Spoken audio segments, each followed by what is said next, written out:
Recording in progress. Good afternoon, everyone who's joining us. We'll get started here in just a minute.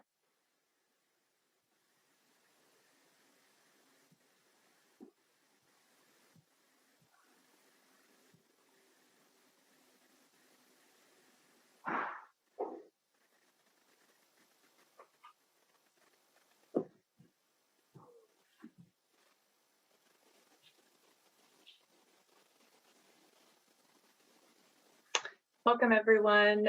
We will get started here in just a few moments. Thank you.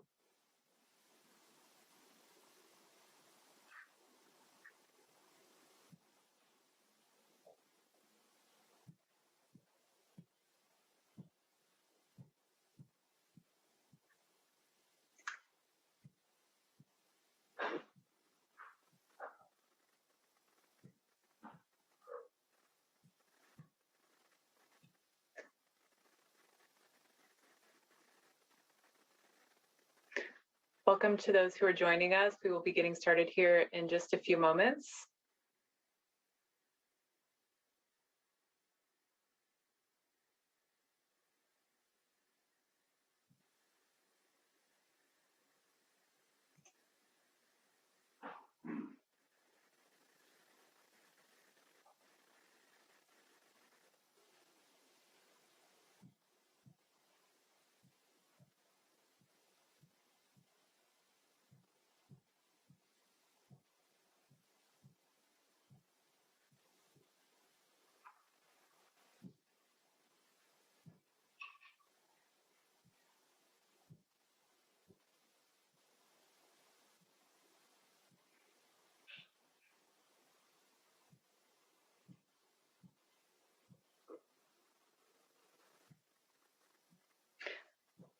Welcome, everyone. We're just waiting for folks to file in. Thank you for your patience. We'll be getting started here in just a few moments.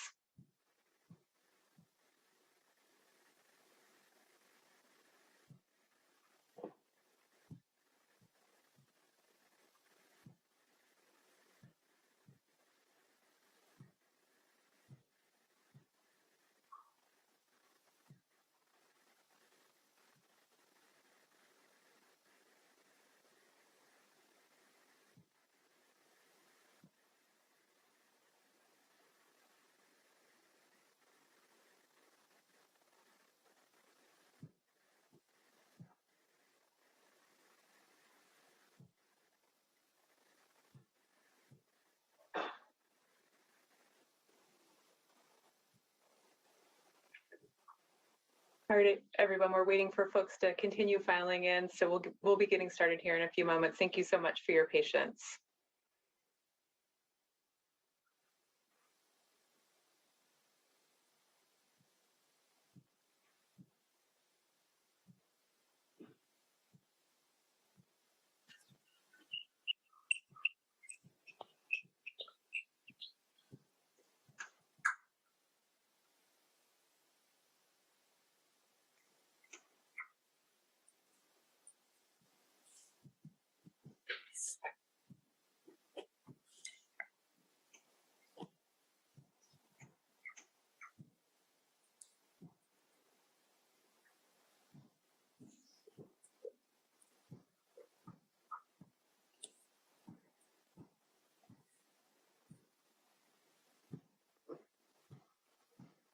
We're just waiting for folks to join us.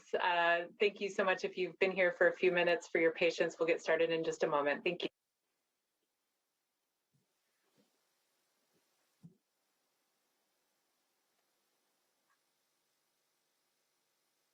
Okay, good afternoon, Governor, participants, and attendees. My name is Christy Bezanson, and I'm the Director of Results Washington. Welcome to our second public meeting of the year. This meeting is being recorded and via TVW, and we have several media outlets watching today.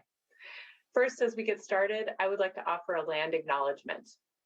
As I speak to you today, my home and my local footprint is on the ancestral lands of the Nisqually, Coast Salish, Cowlitz, and Squaxin Island peoples. The area of what is now Thurston County is the traditional homeland that was taken from tribes and bands as a part of the Medicine Creek Treaty.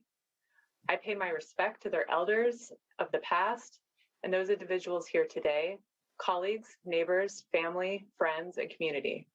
I am honored to be a guest upon these lands. I invite you to pause and reflect on where your footprint is located today.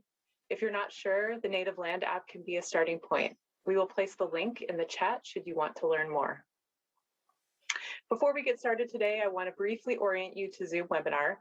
We know many of you are familiar with Zoom meetings, but there are some differences in Zoom webinar which we're using today. The biggest difference is that you won't be able to talk or have your video visible. This ensures all participants can focus on today's presentation. If you notice the Zoom toolbar, you can move your mouse and the toolbar will appear, and you can see icons for the chat and Q&A. We're using chat to share the links to the materials, but chat between participants and Q&A is not available. You can adjust your view to make the presentation or speaker larger by sliding the vertical bar on your screen from left to right. You can view subtitles by clicking on the live transcript button and view full transcript. One more quick tip about Zoom before we get started. You can adjust your view to make the presentation or speaker larger by sliding the vertical bar on your screen from left to right. If you need technical assistance, please email results@gov.wa.gov, and we will do our best to help you. Finally, at the end of the session, a survey will pop up. Please take the time to complete this survey. It helps provide us with meaningful feedback about your meeting experience. And with that, I want to share about the purpose of our meeting today and a little bit about how we got here. The Public Performance Review Process, or PPR, is our updated approach to public reviews.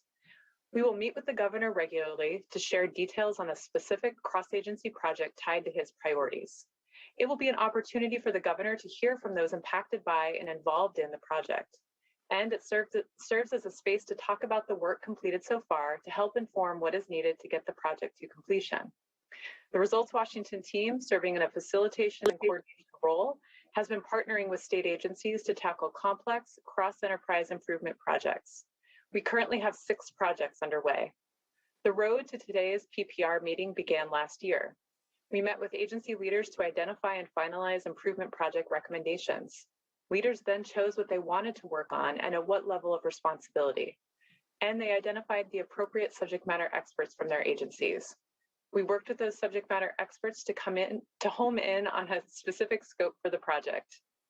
It is important to note that the project selected had to be done with a certain set of criteria, including within existing resources, without policy or legislative action, and without IT being the only solution. This meant the project teams had to be very focused and selective in chartering the work. The result was projects that are feasible, attainable, and sustainable. So let me share a little more about today's project focus. Today, you will hear from the sponsoring agencies working on the Goal 2.1 Economic Recovery Post-COVID project. The purpose of this project is to create and vet a process and framework state agencies can use in decision-making that includes and elevates the voices of people and communities historically excluded from recoveries and economic well-being. This effort is just beginning. So today you'll hear about the need for the project, how the project will help individuals, and what work is ahead. We look forward to following up next year to hear project progress.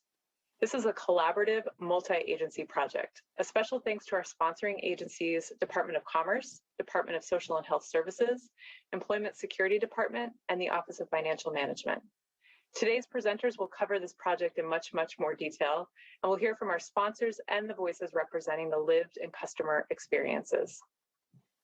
First, Governor, I welcome you and your opening remarks. Thank you. And thanks for everybody joining us on this call. I'm going to make very brief comments. My comment is that I want to be thankful to Washingtonians who have found a way not only to save thousands of lives throughout the pandemic, but to act as resourcefully and with as much innovation and persistence as possible to have a healthy economy and job creation. And we have been as successful or more successful than most any other state. And I want to thank all Washingtonians who have been working on this. But we know that this effort will continue. We're going to be thrilled when we can remove our restrictions on economic activity on June 30th, hopefully a little before that. And so this opens the floodgates to new innovative ways to rebuild our economy. in a way that is healthier and more equitable.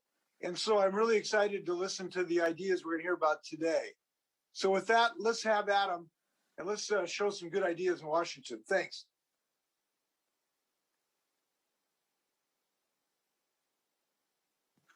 I apologize. Thank you, Governor. Before we continue, I wanted to let you know that you can find today's agenda and slides linked in the chat. And now we will hear from Dan McConan. Oh, Dan, you're on mute. Thank you. Good morning, Governor. It's a privilege to share the project today, and our project to include community voices in decision-making.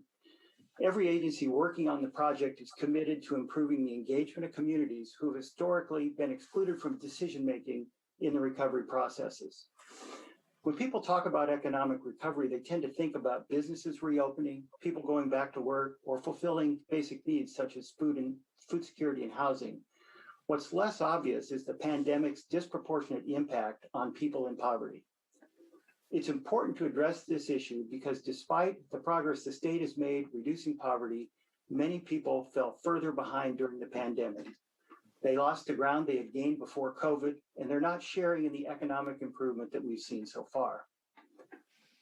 The Washington Recovery Group held several community listening sessions this spring and found that access to services was the #1 barrier to participating in the economic recovery for many people and communities. And we heard several reasons why people cannot access these services. The state is a large and complex organization, and many people just aren't used to navigating complex systems. A lot of people don't know what's available or where to go to find out. They may not have the resources to access services, whether that be transportation or technology to use our online resources. And there are people who are reluctant to approach government. Agencies work hard to provide access to their services, but these efforts are often siloed or focused on the programmatic funding requirements that they have. Without a consistent, locally based approach, we will always struggle to reach many communities across the state. The project you'll hear about today builds on the work of the Poverty Reduction Work Group.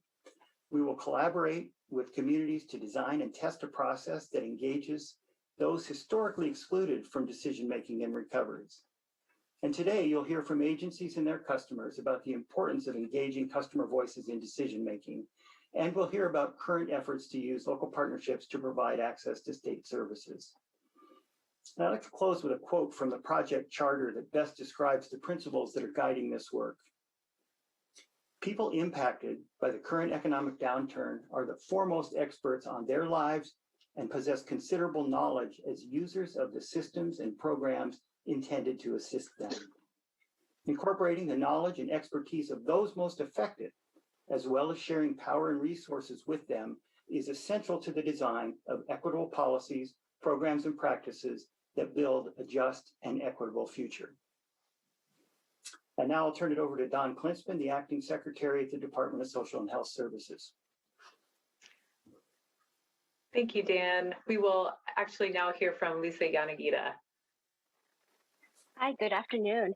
My name is Lisa Yanagida, and I'm the Acting Chief of Staff for the Department of Social and Health Services. Thank you for the opportunity to collaborate in this important work and to speak on this issue. We're so appreciative of the Governor Inslee for his leadership during COVID-19. We're feeling optimistic about the recovery now underway. While we are anticipating to make a strong recovery, we know that recessions and recovery are not experienced equally. This is especially true of the pandemic-induced downturn, which widened already existing inequality and hurt our indigenous Black and Brown immigrants, families, workers, and communities the most. One such example is the Washington COVID-19 Immigrant Relief Fund, which will provide nearly $130 million in grant funding to those whose immigration status makes them ineligible for federal stimulus money or unemployment benefits, and who have an income at or below 250% of the federal poverty level. We have a once-in-a-lifetime opportunity to invest in conditions that build an equitable economy in Washington state. It is so critical that we elevate the voice, expertise, and influence of people who have been historically excluded from social and economic well-being to guide us here. They are essential to the design of equitable policies, programs, and practices that build a just and equitable future. Our work co-leading Governor Inslee's Poverty Reduction Work Group, which created the recently developed 10-year plan to dismantle poverty, shows the promise of power of this practice. People experiencing poverty guided the development of the plan, and to use their own words, the people closest to the pain are closest to the solutions.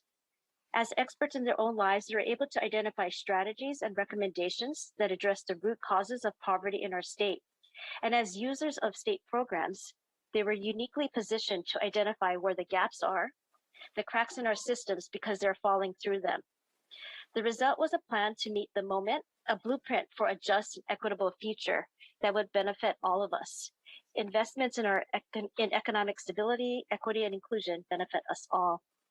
The role of the steering committee and poverty reduction work group is being highlighted nationally and increasingly seen as a best practice.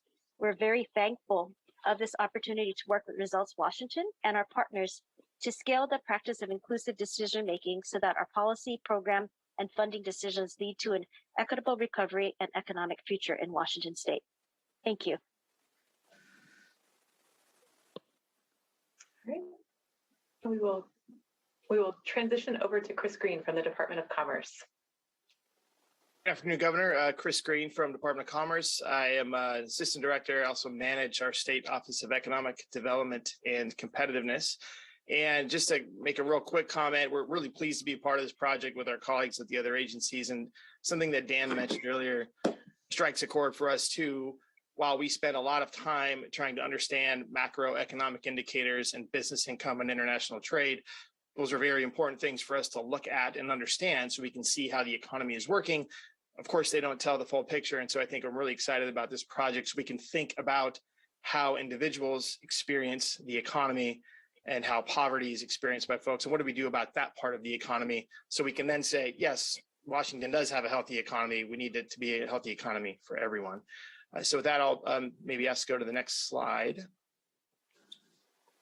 So this is not from our economic data. This is national data. But what I'm going to do here is just run through some slides that are kind of a primer before we get to the next part of the presentation on some of the data we do have access to and look at. But as anybody can see, over the last 4 years, from a national standpoint, GDP rose between 2 and 5%. That's pretty normal for the United States.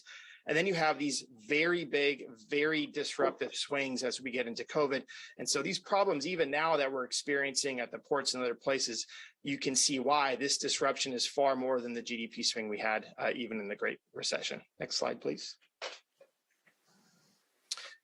This data, and I'll show some more data here that is from our state recovery dashboard that Commerce developed in partnership with many other agencies. The point was early last year, in the middle of COVID, to get some data available publicly so folks could look at it and start thinking about their economic development plans. This year is business income. And so if you look at, the last year or so, over on the far right side, what you can see is the percent decrease in business income amongst these various industries. Not a shock that leisure and hospitality leads in terms of the most difficulty for business income. But as you go down that list on the far right side, you can see there are several industries that are beginning to see some positive gains in revenue year over year. Next slide. This is the same data set taken from 1 year ago. So the same snapshot of data a year ago, nearly every industry is seeing a significant decrease in business income. So we have made improvements, although some industries still need some help. Next slide, please. Of course, we also track international trade. 1 in 3 jobs in our state related to trade, very important for us.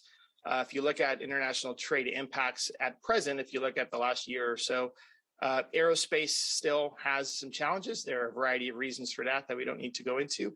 But you can see some industries beginning to see some positive gains, notably agriculture. The Department of Agriculture has done a really great job marketing our products globally to make sure they get out around the world. Next slide. Again, this is the same data from 1 year ago.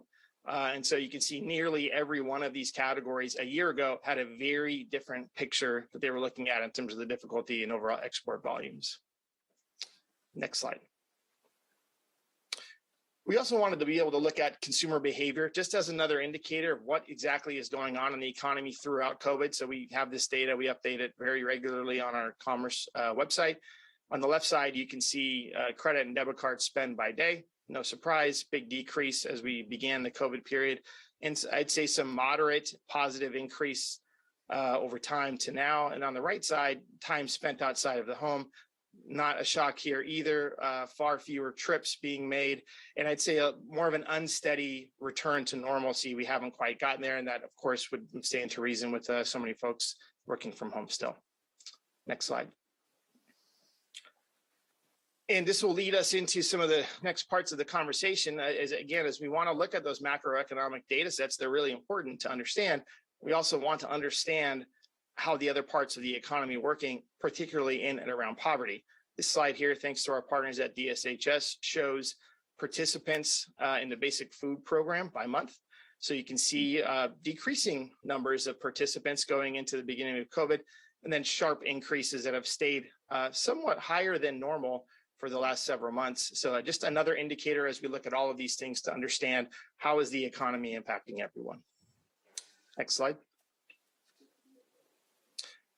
And employment, without a doubt, is still one of the biggest things that we want to track and understand. This gets right to the core of where individuals are experiencing the economy. This slide here shows a comparison of several states, and it shows overall employment. This is not an unemployment slide, but if you look at the steep decline during COVID, our unemployment in this state and across the country dropped far below the lowest point of the Great Recession indicated there in the yellow dotted line, and has recovered a little more sharply than it normally would have in a different kind of recession. Washington State now doing a little bit better off than we were at the deepest point of the Great Recession, still haven't gotten the total number of jobs back to the normal point that we were pre-COVID. And we're about on par with many other states. California is doing a little bit worse than we are. Georgia's doing a little better, but nationally we're right about at the same place. Next slide, please. Again, just another overall employment slide by industry. The far right side, again, is the percent decrease in employment in each of these industries. Leisure and hospitality, not a surprise that they are leading in terms of the decrease in employment over time. And still many industries do not have as many workers in those industries today as they did prior to COVID. Next slide, please. Again, this is just as an example, this is the same exact data set as the last slide taken from a year ago around this time. And you can see this is a little bit different. Nearly every category of industry has a much larger negative employment figure when they compared this time, July of 2020 to pre-COVID. Next slide, please. And this, I think I'll end on this, and I want to turn it over to Lori. So we have some data. We don't have a lot, but we have access to some where we can look at equity and where there might be disparities. This is an example of the number of claims per 100 workers for unemployment group, and it's broken down by certain demographic groups. And so you can see throughout COVID, there were some disparities that had emerged, particularly for African Americans and for Pacific Islanders. As we get to now, there still are some disparities. There are some that are doing a little worse off or have a little more claims per 100 workers than other categories. Notably, Pacific Islanders, roughly double the amount of claims as some of the other demographic groups. As I turn it over to Lori, I think this is one thing we know from doing a lot of this research and collecting this data. There is some data you can go get, those macroeconomic data sets. You can get those from different places. We want to try to figure out how to get better data on equity and diversity and poverty so we can think about that and build that into our economic recovery plans. And with that, I'll pass it on. Thank you, Chris. Can you hear me? Yes. Great. Good afternoon, Governor Inslee and everyone on the call. I'm Lori Finks. I'm a Senior Director in the Department of Social and Health Services. I am coming to you from Seattle today, the ancestral home of the Duwamish, Coast Salish people, and it's an honor to be here.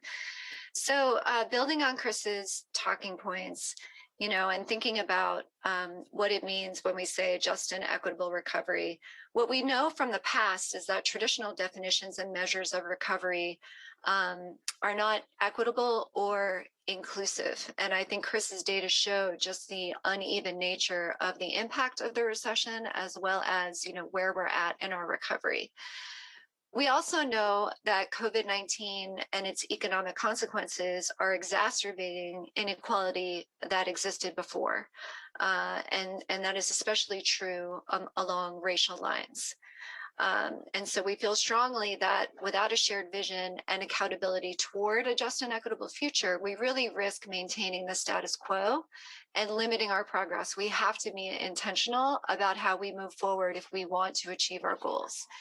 And people in communities that have been historically excluded from social and economic well-being are vital to our success. As you've heard already on this call, they have solutions that need to be elevated, and they know many of the programs serving them because they're falling through the cracks, and they're best equipped to help us, get on a great path. Next slide, please. So early on in the pandemic, a group of agencies and community partners came together in a group called the Technical Advisory Group for Defining and Measuring a Just and Equitable Future. And that group really was rallied around shared purpose. How can we be different this time and take advantage of this once in a generation opportunity? We came up with a working vision for what this could look like. And I emphasize working because this is something we will refine through the course of this project, but it's based on the concept of what's in the soil bears the fruit. If we invest in just and equitable conditions, that will yield just and equitable outcomes. It starts with governance and resources, how power and revenue are wielded and distributed into workforce development, business and labor, health and environmental issues, as well as social and economic well-being. And if we do that well, then we should see those outcomes as the fruit. So, foundational needs are met, abundant opportunity, improved health and environmental well-being, and economic resilience, all of which will yield an equitable and just economy. All of these concepts can be measured. The dashboard that Chris just showed does a wonderful job of showing some of the trends that are included in that diagram. And we are a very rich data state, but our data systems often don't go deep enough. They don't reflect the diversity of the people in Washington state. Sometimes people are even invisible in the data. And so to bring greater meaning to the data, we are recommending at this point another working concept called the community caucus model, which is really just a process that elevates community-led expertise and partnership to meaningfully inform decision-making at the state level. The general idea is that, a community caucus would be focused with race at the center and also reflect the intersection with other groups that have been excluded from well-being throughout the history of our country, and that they could interpret data, also identify gaps in data, and that the information that they bring to the table will weave throughout the executive legislative branch and with our tribal and community partners to inform better decision-making.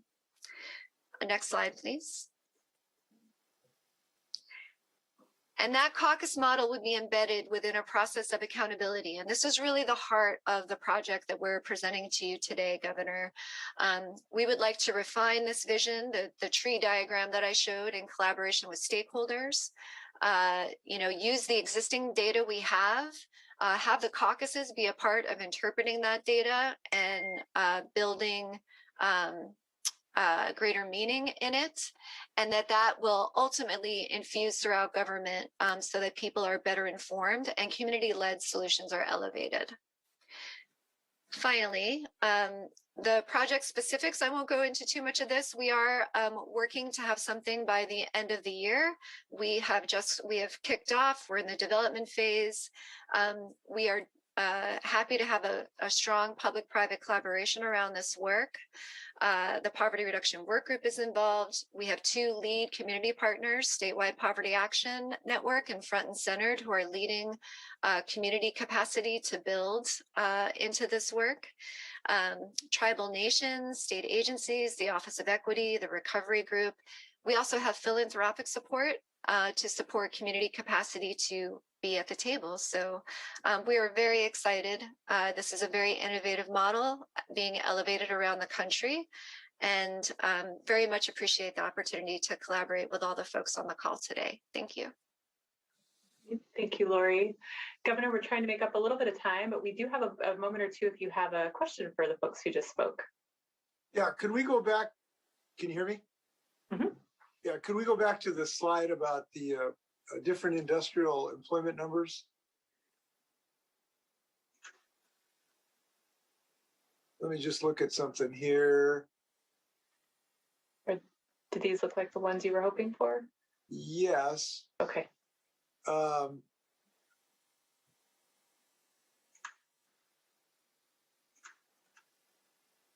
it's interesting, you know, it shows retail trade is actually on the positive side, which to some degree is surprising because that's where most of our restrictions were for activities. And yet it actually has a positive employment number. Where would restaurants fall in this, Charles? I think they would fall here. I believe they fall here. So that, but each of these categories on the left-hand side incorporates, on our website, you could double click. There's a whole bunch of other subcategories. And I think this is the timetable for right now. If you were to go to the next slide that showed the same data set from a year ago, pretty much everybody is down. But it's surprising. I'll tell you what's surprising to me is that our restrictions for COVID, you know, didn't really fall on professional services, didn't really fall that much on manufacturing, didn't fall on transportation. They fell in the retail trade, the restaurant operations, the outwardly facing groups. And so it's surprising to me that it actually had a smaller reduction than a lot of the other sectors. So depending on how your NAICS code is set up, probably a lot of restaurants actually fall in hospitality. So there's one. So where's hospitality? Am I missing hospitality on here? The very top, leisure and hospitality. Oh, leisure and hospitality. So maybe restaurants are in the hospitality, leisure and hospitality. That's probably the situation. Yeah, and if we isolated restaurant NAICS codes, which we can do and have done another data views, you would see, significant disruption, of course, in restaurants. Do we have an idea what that is, just in that NAICS code? I don't off the top of my head. We could pull that and respond to you, but it would be as you would expect, like leisure and hospitality, which includes hotels and a variety of other things. It would be right. Yeah. Well, I gotta believe it was significant, and that was why these decisions were so painful. And I'm really glad, you know, on June 30th, we're getting back where we remove those restrictions. So we're looking for those numbers bouncing back as fast as humanly possible. So it'll be great to watch that bounce back. Great. Thank you, Governor. Thank you, Chris. Next, we will hear from Rayton Jackson. He is the Executive Director of the Foundation for Homeless and Poverty Management and co-chair of the Governor's Poverty Reduction Work Group Steering Committee, as well as a community partner with lived experience to share. Rayton? Thank you. Good morning, Governor Inslee. My name is Rayton Jackson. Can you? And as you said, I'm the co-chair of the Poverty Reduction Work Group. And I want to say thank you to you and your staff and your administration for giving me the time to speak today. As you heard from Lori and others, the idea of bringing people with lived experience together to lead the way and helping to make a plan to help this man with poverty was the right idea, and it was the right time. The 10-year plan is not just a political-driven agency document that was just put together and doing business as usual. It was a two-generational approach that puts true experts in the driving seats. Experts like myself, with 2 decades of homelessness, 2 generational poverty, and receiving government subsidies. Experts like Jennifer Berkskin, who represented the indigenous people in Washington State and suffered not from just racism, but policies and laws that kept her people in her land and took her people in her land and put them in harm's position. And policies today that exist that still keeps her people oppressed. She brought her voice to the 10-year plan. Experts like Amy Rourke, a single white mother that didn't see her privilege because, as she said to me, these policies are keeping my children in poverty, and me and my privilege are not working in this broken system. Agencies like DSHS, ESD, the Health Department, and Commerce, and other state agencies under you gave us, as a steering committee, a space.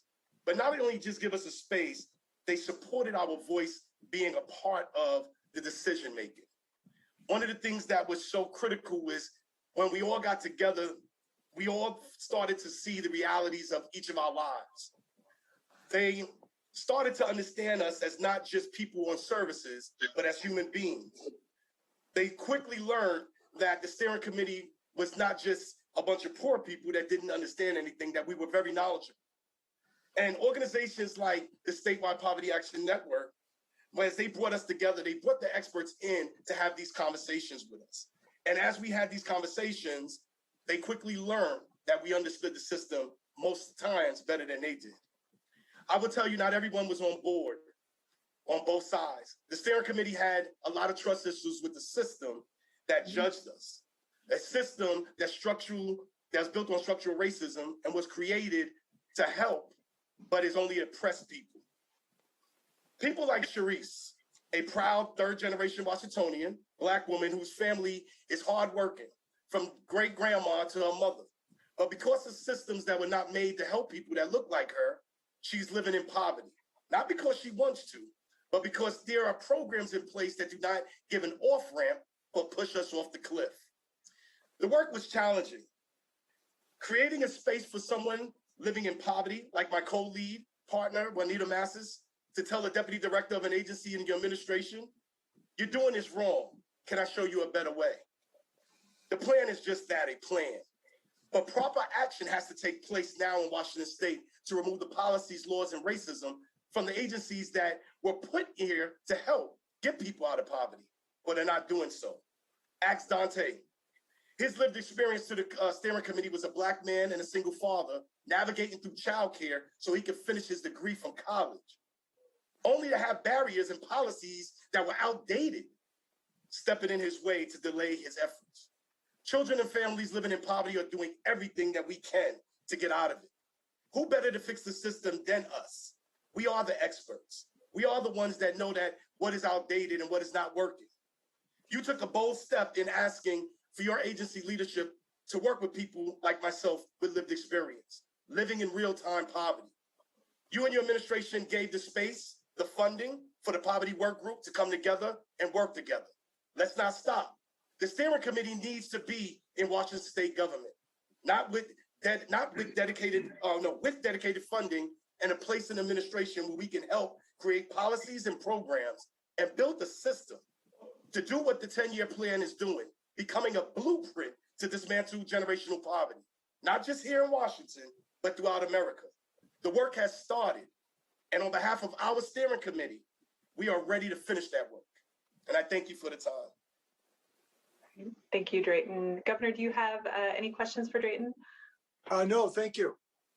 Okay, thank you, Drayton. And we will now hear from a community partner, Nicholas Lewis, Lummi Indian Business Council member and a member of the Governor's Poverty Reduction Work Group. Nicholas? Can you hear me okay? Yes. Just like to thank you, Governor, for being here with us and present today for this conversation. Doing this work is something that we're not going to see the results of today, but I'm hoping with this work, we'll see the impact in my children's lives or my grandchildren one day. And so I really thank you on this area that you're taking this stance and asking people in the state that are in key leadership positions to be part of this work. I think being part of this work is hard, as Drayton said. It's something that we don't always agree on. But one of the things that has always come to light is telling the truth and owning things. I think when we talk about the truth and the history of what got us here, it helps us get to a place where we can begin to heal and make the changes that are needed. From the perspective that I have, in a tribal community. We have the largest fishing fleet on the West Coast here in Lummi. We have over 560 fishing boats in our fleet. And COVID has devastated our people who rely on the sea for their way of life and to provide for their families, because COVID closed borders. And, all the markets went offline for seafood, and our people suffered more.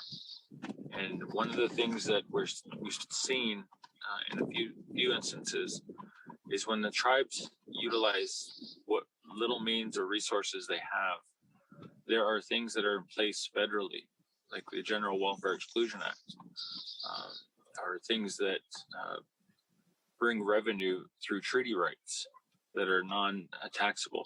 And what we've seen in a few instances, and we're working with the people that are affected, but the state has dinged them. If they take away their food stamps, lower their food stamps, because they might interpret that as taxable income when it's not. I wanted to highlight things like that, just support the work. And as Drayton said, this needs to be a permanent group that is established in the governor's office and with the dedicated funding. There's a lot of passionate people that are advocating for multiple lenses. But I wanted to highlight just a few of the things, how COVID has impacted our communities. And I know with the government-to-government relationships that tribes have, we can do better.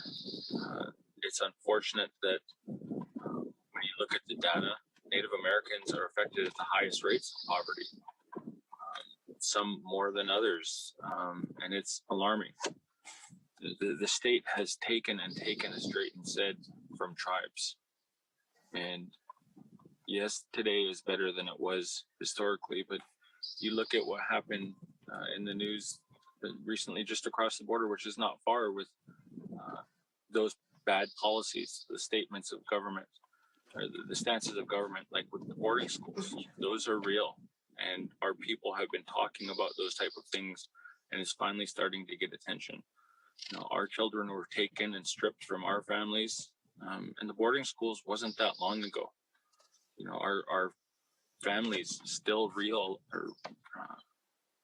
relive some of those experiences when we talk, and you can hear it and feel it. And that's why I talk about the truth and owning the past, so that we can get to a place of healing. And this work is part of that healing, by telling the truth and where we need to go, and having people that are in the leadership of the agencies, departments, are vital to it. So I know there's a lot of other good speakers and presentations, but I just wanted to touch on those things, Governor. And thank you. Thank you, Nicholas. Governor, do you have any questions for Nicholas?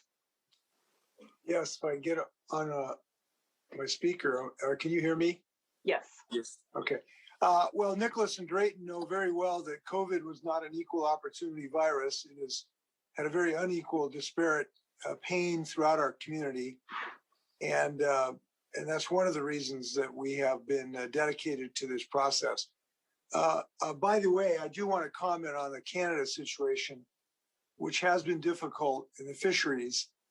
And I have been urging both governments to reopen the border, which is really important to the Lummi and a host of other economic activities, particularly in north central and northwest Washington, unsuccessfully to date. And I wanted you to know I'm going to do everything humanly possible to get that border open. We got so many people vaccinated now. We are returning to normal operations on June 30th or a little before in restaurants, which means we ought to get fish buyers active again.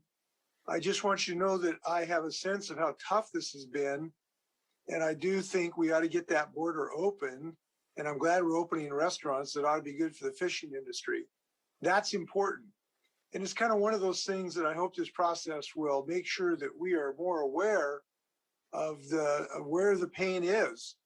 And I know that we can do that. Drayton alluded to where the experts are on this. And so I hope that this will be useful. That doesn't mean that people in state government wake up in the morning trying to oppress people, but it means that we can learn things from those who are on the front lines. So I'm looking forward to this work. Thank you, Governor. And thank you again, Nicholas. Our next presenter is Michael Brown, civil architect with Civic Commons and the Seattle Foundation. Michael, turn it over to you. Good afternoon, Governor, and everyone. Thanks for having me. My name is Michael Brown, civic architect with Civic Commons, but previously I was the vice president of programs at Seattle Foundation. Governor, your last line and one of the lines that Lori mentioned about how people historically who are faced with great inequities have been excluded from co-design and participating in things that are truly important to them.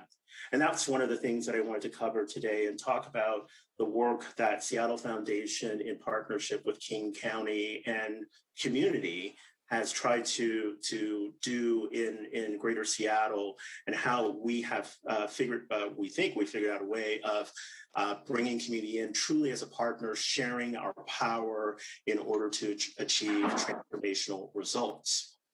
So if we go to slide 2, the Communities of Opportunity is essentially a partnership of King County, Seattle Foundation, and communities formed in 2014. And very frankly, I will say that one of the things that philanthropic organizations would do, the public sector would do, well-meaning efforts and attempts, we would use data and try to address the challenges faced by low-income communities or communities of color. We would go back into our hidden rooms and come up with all sorts of incredibly designed strategies, but we didn't actually engage community along the way. And we were surprised that as a result of not engaging community, when we put resources out into community, our community partners would try to implement our strategies, we couldn't get to the outcomes that we wanted to get to because community wasn't bought in. They wanted the resources, but they weren't part of designing the strategies that they actually had more insight in terms of how to best address it than any of the well-meaning folks in philanthropy or the public sector. So Communities of Opportunity was an attempt to do something different, was to actually flip this process on its head, bringing community in as a partner right from the start. So if we go to slide 3, here are the goals that we identified right from the start. All people in King County should thrive economically, have quality, affordable housing, are connected to community, and are healthy. And we utilize data, quantitative data, in order to determine where should we focus our attention. It took us into South Seattle and South King County. And one of the things that we did right from the start was we issued a request for proposals, asking our community partners to tell us what they thought. So essentially, how would you best solve these issues, these 4 issues in your community? And our process then was to work in partnership with those communities. We identified 4 place-based communities from the start, and then supported their vision in terms of what needed to be done to achieve the goals. So if we go to slide 4, comment from one of our partners, one of our governance group members, Communities of Opportunity isn't just about bringing new resources to the areas where they're most needed. It's about tapping into existing community assets and strengthening the capacity of communities to proactively tackle these new challenges. Essentially what we're investing in, we're investing in strategies, but we're investing in the infrastructure of community. We're investing in the power of community. We're investing in the voice of community. Our only ask to our community partners was to build your table. We weren't going to determine who was going to be involved in that place-based effort, that place-based network. Community needed to do that. And we really wanted community to know that they were driving the process, not the public sector of King County and not the philanthropic sector of Seattle Foundation. Next slide. Another governance group member, new process of empowering local communities to identify their priorities, which exists at the intersection of health, housing, and economic opportunity, will bring positive change to places throughout King County that have struggled for much too long. So in order to anchor this, because once again, it's easy to say all of these things, but tangibly, how do you do things differently? What the county and Seattle Foundation agreed to do was to pool our resources, but place in the hands of a governance group. And a governance group that 51% of the membership of the governance group is from the affected communities in South Seattle and South King County. Seattle Foundation has a seat, King County has a seat, one vote, one voice, but community drives the allocation of funding. And right now, our budget is over $11 million a year. So we continue to support the leadership of community through the governance group to invest in ways that are achieving the goals identified by community. Go to next slide, investment strategies.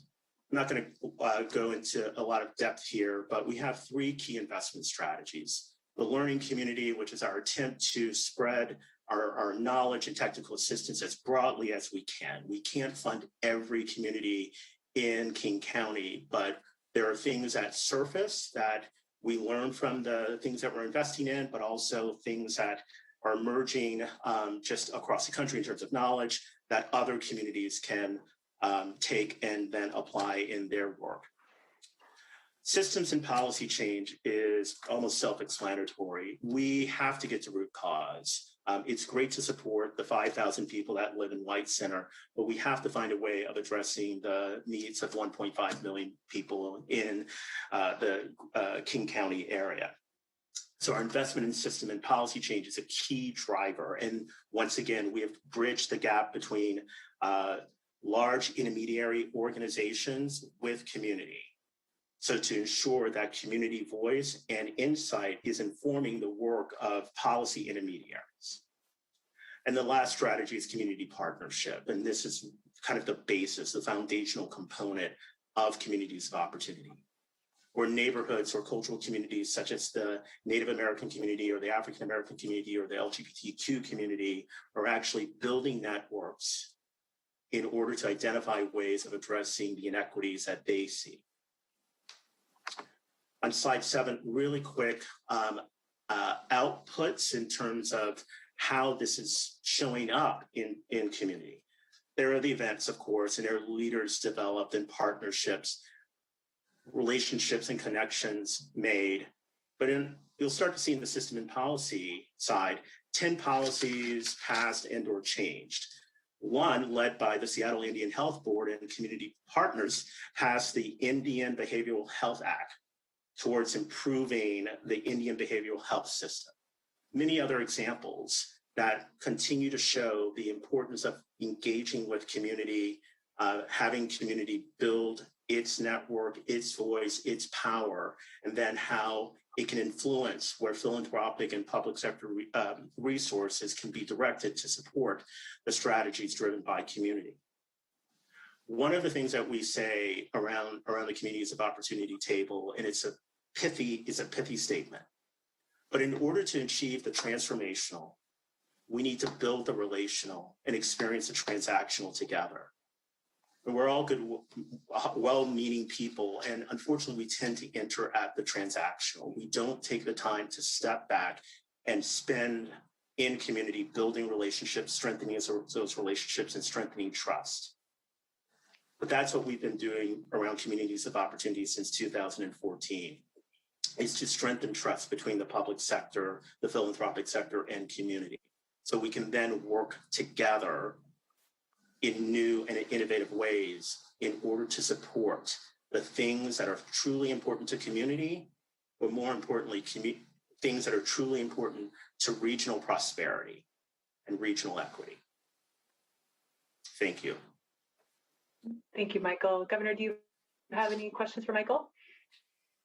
Yeah, I do. Michael, let me ask you, just looking forward, I don't want to go looking for difficult issues, but let me ask you a couple kind of hard questions. Sure. I'm really glad you give us your perspective. So I'm looking at both sides of this communication. So it's a communication between people who work with the state government and people in the community. So this is a communication that we're going to be having here at the right time, which is early, right? Before decisions are made, before parameters are designed, et cetera. So I'm really glad this is going to happen. But as with any communication, we can anticipate there will be challenges. So I want to ask you about what your experience, what guidance you would give us about that. So let me address this from both sides. So from the state agency standpoint, I can anticipate a human reaction, which is, hey, I've been doing this for 20 years. Now you're coming in and telling me how to do it. We know how to do it. We've been doing this for 20 years.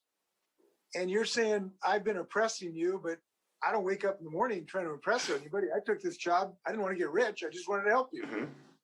So there's this kind of defensiveness to proposals for change or ideas. What can we do to get state personnel to figure out how to deal with that natural human instinct that we all have to some degree? What can we do to make us better listeners in this kind of context? I would ask you what experience you've had on that.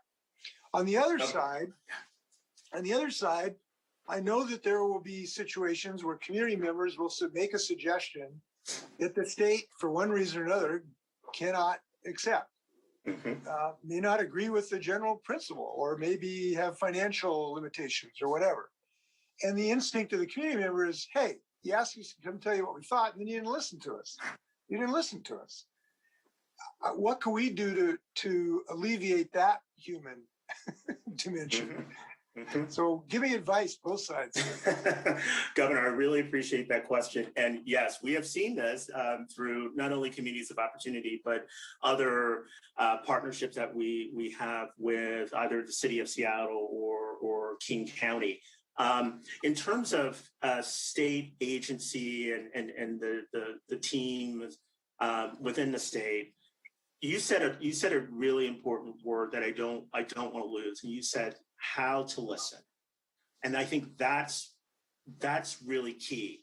One of the things that you and your teams are trying to do is transform how state government does things, how it shows up, how it actually supports an equitable recovery. And for community, there will always be suspicion. Are you actually going to shift and change? But I think one of the things that's really important is to show up authentically and to show up in a listening mode. Now, I'm not saying that that's going to transform things overnight. It took our colleagues at the county a long time to be able to rebuild trust with community. But one of the really important things that they did, there were two things. They showed up authentically and could have that conversation. Hey, I'm here because of my commitment to community. And yes, sometimes the bureaucracy, means that we do X, we do Y, we do Z, but it doesn't mean that we don't have shared values. So being able to be authentic, but then to also listen, which, and sometimes community just has to get things out. So I think there's that piece that is really important. But then back to community, and as a former grant maker, this is always the hard part of we have limited resources. There are only so many things that we can support and do. And the public sector is even more challenging given the connection and tie to community. But I also think in terms of building that relationship is to then be able to go back to community and say, hey, here's also the deal. We're trying to come up with a strategy together. We want to be in partnership with you, but it doesn't mean that 100% of everything that you recommend is going to be supported. So once again, where can we anchor around some shared values?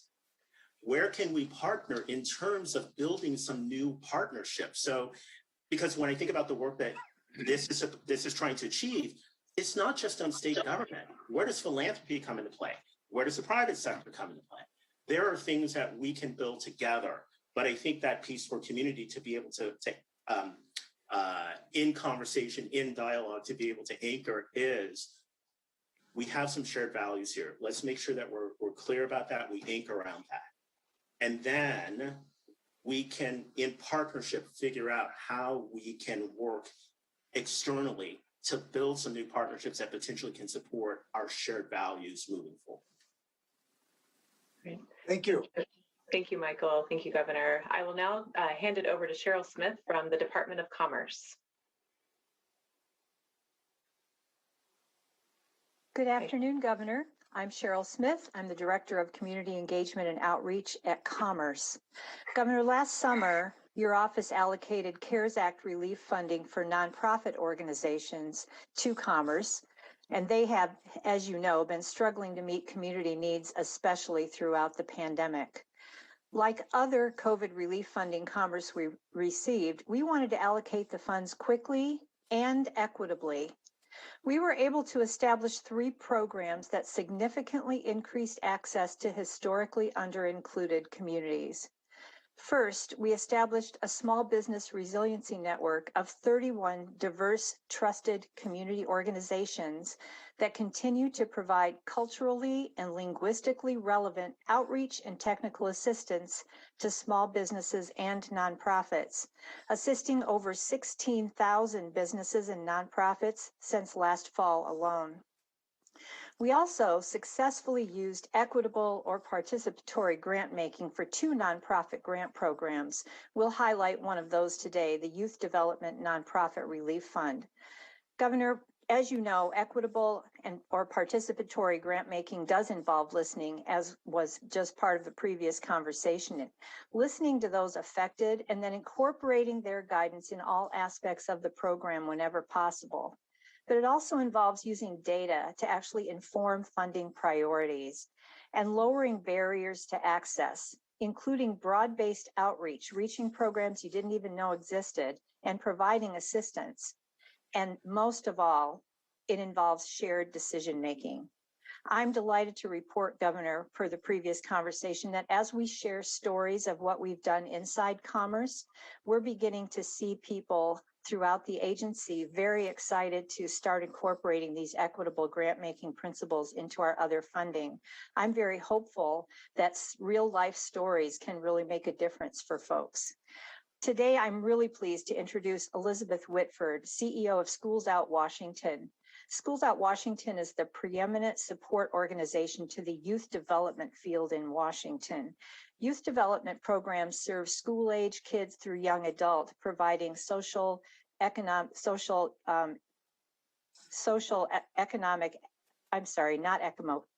emotional and academic support for kids when they're not in school. And they have been left out by some of the COVID relief funding and also have had trouble raising funds. So we did establish the Youth Development Nonprofit Relief Fund to help fill some of those gaps. Elizabeth is joining us today to explain how the participatory grant-making process worked for this program. Elizabeth? Thank you so much, Cheryl, and thank you, Governor Inslee. It was really an honor to partner with Commerce in the state of Washington to get these funds out to these programs that had really stepped up during the pandemic to support highly impacted young people and families. Next slide, please. In terms of the ways that we incorporated the principles, we started by meeting with stakeholders across the state and really trying to shape together what the priorities would be for this funding. This is what we landed on. We had 3 kind of primary funding priorities. The first was that the program or organization engages youth furthest in educational justice, which for the purposes of this, we defined as including a number of priority populations, including youth in poverty, BIPOC youth, immigrant and refugee youth, youth experiencing homelessness, and more. And also that the staff, board, leadership, and volunteers are reflective of those priority youth populations served. And finally, that the program experienced negative impact due to the pandemic fiscally or on their program model, really trying to direct the fundings to those most impacted. Next slide. We also anchored decisions around how we would do distribution across the state in data. One of the dynamics of youth development programs, as with many things, is that there are many more in King County. We use the DCYF administrative regions to organize review groups and funding decisions. And we set targets for how we wanted to see those funds based on where the young people are that we're trying to impact. So we anchored this on a goal based on youth in poverty and BIPOC youth in each region, knowing those 2 data points will intersect with many of the other priority populations we're focused on. You can see that in Region 2 in Central Washington, that meant that our goal was considerably higher than the overall share of the population.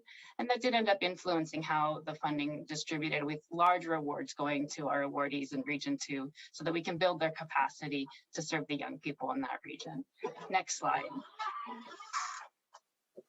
Another really key principle for us was to have a reviewer peer review process that really anchored in communities that we're trying to impact. So we very intentionally recruited reviewers who were reflective of the priority populations that we were focused on, and successfully really engaged many BIPOC reviewers and others who identified with those populations. And of course, anchored everything in anti-bias training for our reviewers. And the next slide, I want to share a short video from one of our partners who is a really key strategy and peer review partner, to give you some perspective from somebody who was really closely involved in the process. This is Luis Gomez from Yakima Valley. My name is Luis Gomez. I live here in the Yakima Valley. I work for the ESD 105 with the migrant education program. So how I was involved was a strategy partner. I got an email from Elizabeth sharing information about this grant round. I attended a few meetings and we were discussing the details, and in general had experts at those meetings from funders, community, nonprofit leaders, really encompassing and having conversations of what this whole project is going to look like, and also looking at the timeline. So as part of the peer review process, I was really impressed who was in those conversations and reviewing those grant applications.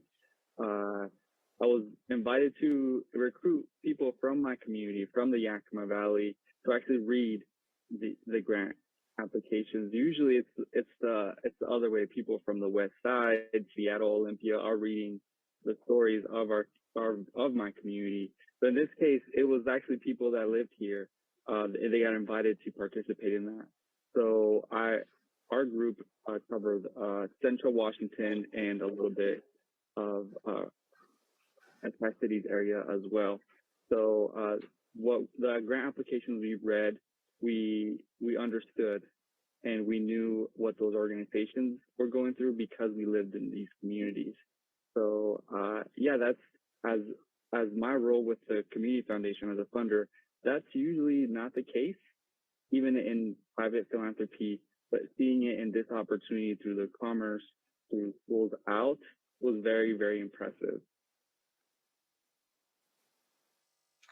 Thank you. My Next name slide. Is, So in the end, we were able to distribute close to $10 million to 441 organizations across the state. We know from the data from those organizations that it was very targeted and focused on the priority youth populations we were seeking to impact. And many of our awardees were quite small. In fact, 2/3 had a 2019 expenditure budget under $619,000. Next slide. This is just a sort of a snapshot of some of the diversity of kinds of programs supported through this, including the Black-led organization focused on connecting Black mentors to Black scholars with tutoring support during the pandemic, to STEM-based organization in Central Washington using the funds to support virtual programming, and a program supported on supporting youth experiencing homelessness in Spokane through employment program, able to continue to compensate those young people and keep them engaged during the pandemic. Next slide. We received lots of feedback and lots of positive feedback regarding the process. This is just one example from Bayan Coleman with the Rainier Valley Leadership Academy. Thank you for also letting this be a grant process that almost anyone could apply for based on technical skills. As a Black leader, too often I'm asked to apply for a grant and end up feeling inadequate and overwhelmed. Thank you for this opportunity and having an equitable grant. That's the end of our presentation. We're open, both Cheryl and I would be happy to answer any questions you may have. I'm good, thank you. Great to see this happening already. Thank you, Cheryl and Elizabeth. Next, we will hear from the Acting Deputy Commissioner of the Employment Security Department, Phil Castle. Phil? Good afternoon, Governor. As you know, ESD strongly supports incorporating the voice of lived experience into all of our programs. And we have implemented new voice of the customer processes in many of our programs. Today, we thought it would be best to let the voice of lived experience speak directly. So we are focusing on economic security for all, or EXA. EXA is designed to reduce poverty by listening to the customer's voices. I'd like to introduce two individuals who have personal experience of poverty who now help run EXA. Shannon Brundle managed Spokane's EXA program, and we recently hired her to run the statewide EXA program. And introducing Jamilat Nero is the EXA manager in Connell and the Tri-Cities. I think you'll find their presentation inspiring. And without further ado, I'll turn it over to them. Thank you, Phil. Good afternoon, Governor Inslee and all the partners and everyone on the call. I will just echo what has been said here today. It is really a privilege to work with all of these partners. And thank you, Governor Inslee, for your investment in EXA.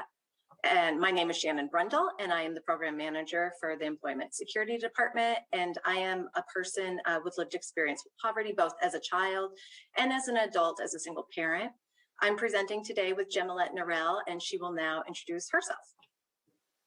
Thank you, Shannon, and good afternoon, Governor, and everybody else joining us today.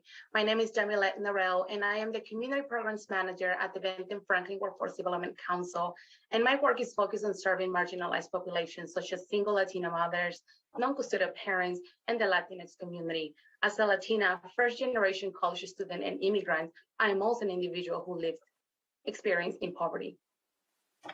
Thank you, Jamilat. EXA is a new initiative from the governor's office to develop replicable models to reduce poverty. The initiative began by listening to the voices of people experiencing poverty at the Poverty Reduction Work Group. EXA's top priority is to help people move from poverty to self-sufficiency with a real focus on equity. Next slide. We're going to share two customer stories today.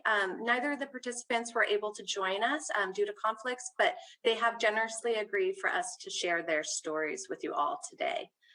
One of our customers that we listened to and served is Isaiah, a young father who was living in his car when he connected with EXA partners and they referred him to the program.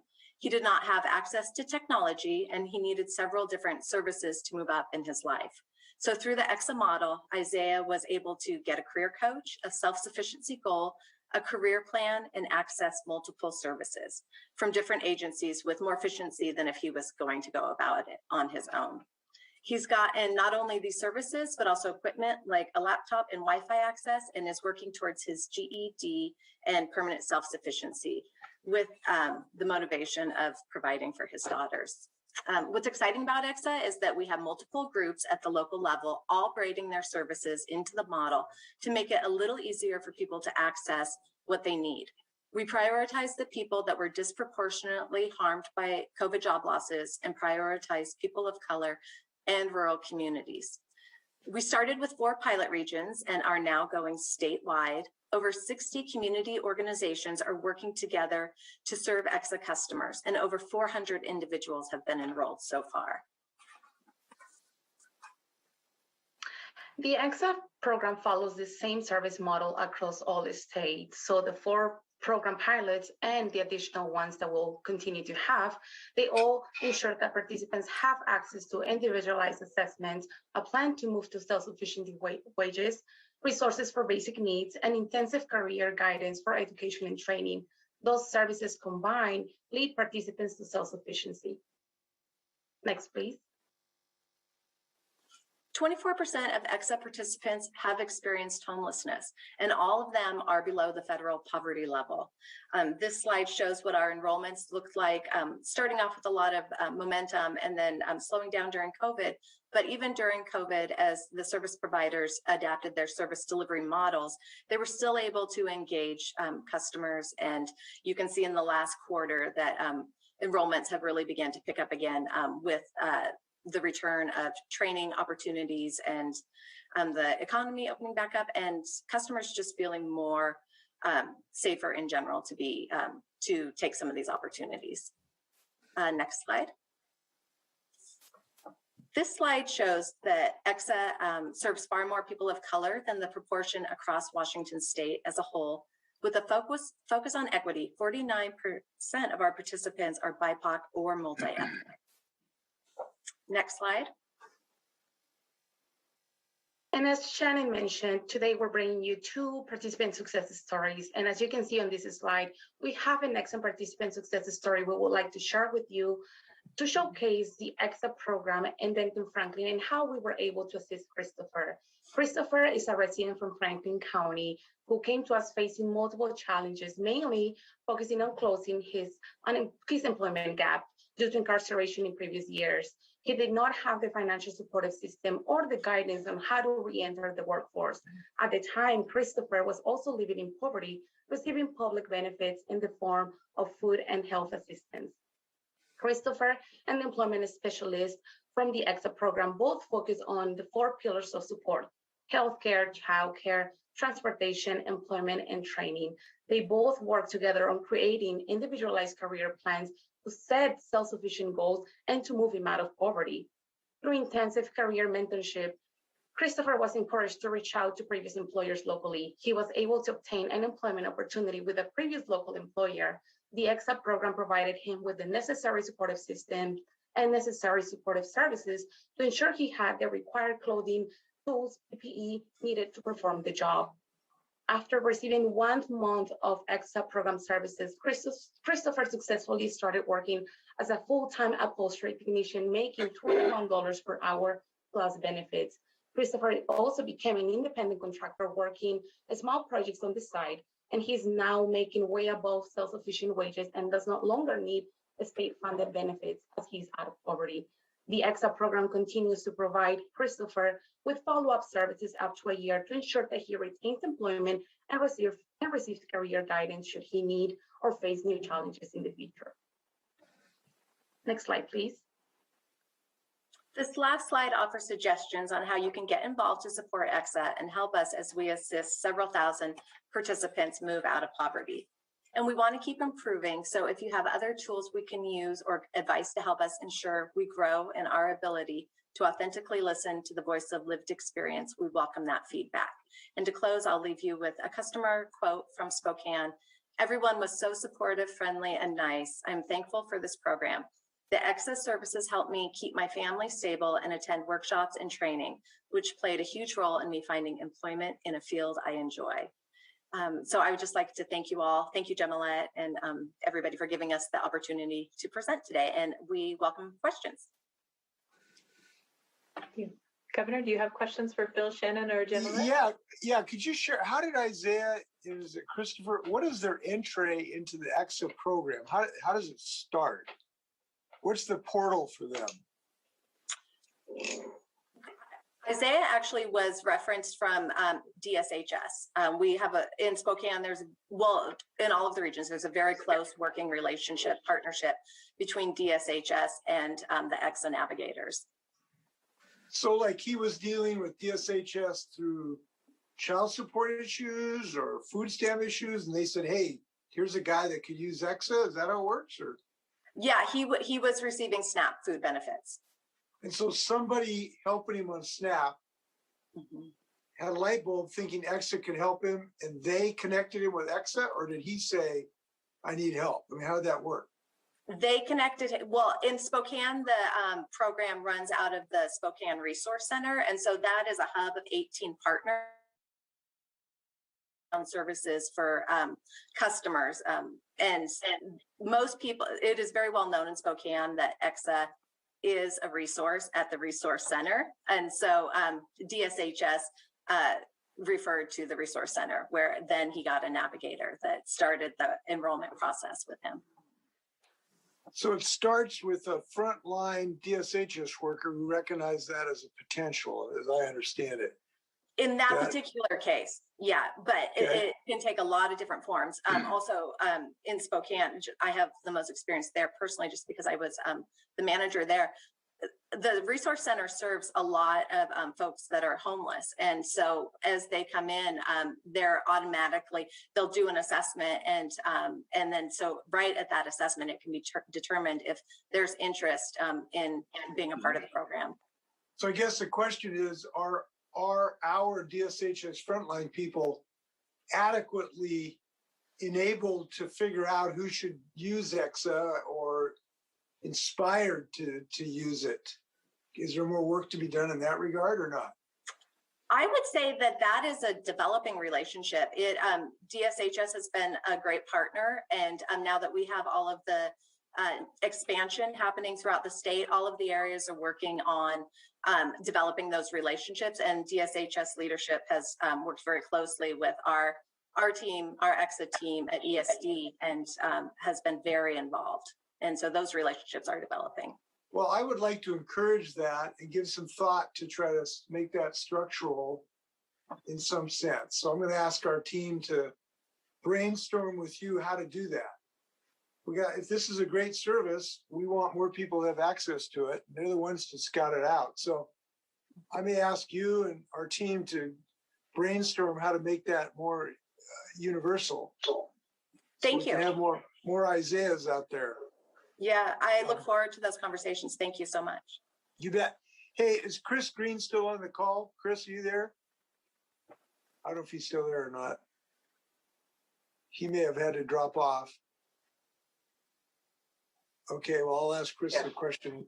Chris, you there? I'm not sure that he's here, but we would be happy to run the question back for you. Well, the question is there a relationship between our business grant program and EXA? And maybe there should be. So we're distributing, tens of millions of dollars in grants to businesses.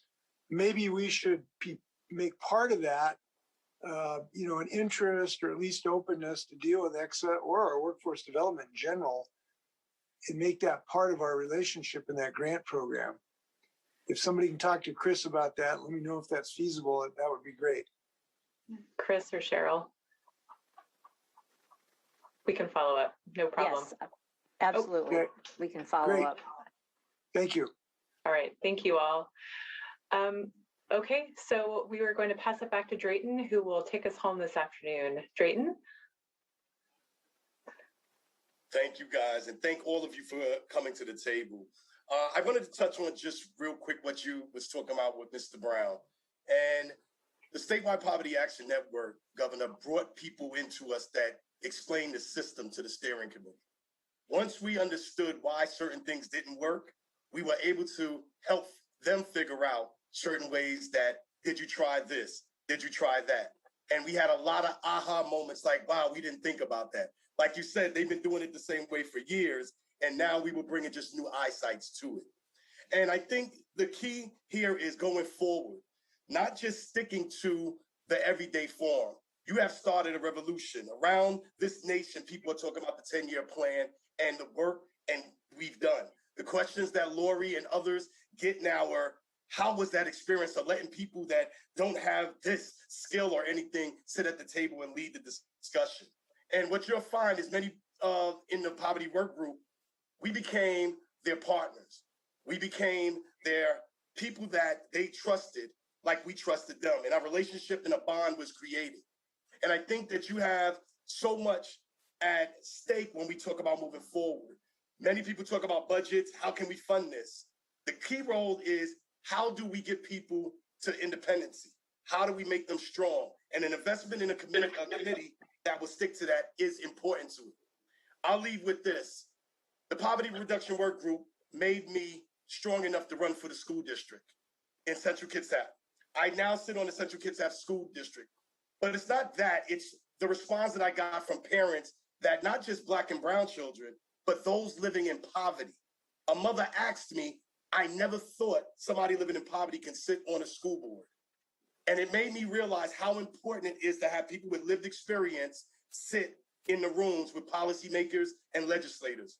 I say moving forward, like Nicholas said, be honest, be true. Allow us to have just that space. And what you're seeing now is started here in Washington State and being talked about all over the country. Let's continue that work. All right. Thank you, Drayton. Thank you so much. And thank you to all who attended the meeting today. As a reminder for our participants, please take the time to complete the survey that will pop up at the end of the meeting. And again, thank you to our agency and community partners who helped bring this project work to the fore. We are so appreciative of the partnership with the Department of Commerce, Department of Social and Health Services, Employment Security Department, and Office of Financial Management. Thank you to today's presenters for being a part of this work. Dan, Lisa, Chris, Lori, Drayton, Nicholas, Michael, Cheryl, Elizabeth, Bill, Shannon, and Jamilet. And thank you to Results Washington project leads, Jessica, Sharice, and Christy, and to all the Results team members for their parts in making this work possible. And thank you to my leadership, Kelly Wicker, Jamila Thomas, Governor Inslee for your support of me and the team and the shared work with our agency partners. With that, I will turn this back to you, Governor. Well, this is very exciting, you know, to get state government to be more successful, to end intergenerational poverty would be a wonderful project. And I think we've got the beginnings of some magic here to be better listeners, to talk to real experts, to be willing to change, to be ambitious, to be candid and authentic. You know, that's a good day at the office. So I really encourage everybody to continue this work. I know this is a long, long journey here. This is not one of those overnight deals. And by the way, our success will not be next weekend or the next week or the next month. This is a long-term play. But when you got a long-term play, that's not a reason to delay. That's a reason to get going. So I'm glad we're going here. And I congratulate everybody. Let's go do some good work. And please get vaccinated. Please get all your friends vaccinated. And the people you love get vaccinated too. Thank you. Thank you.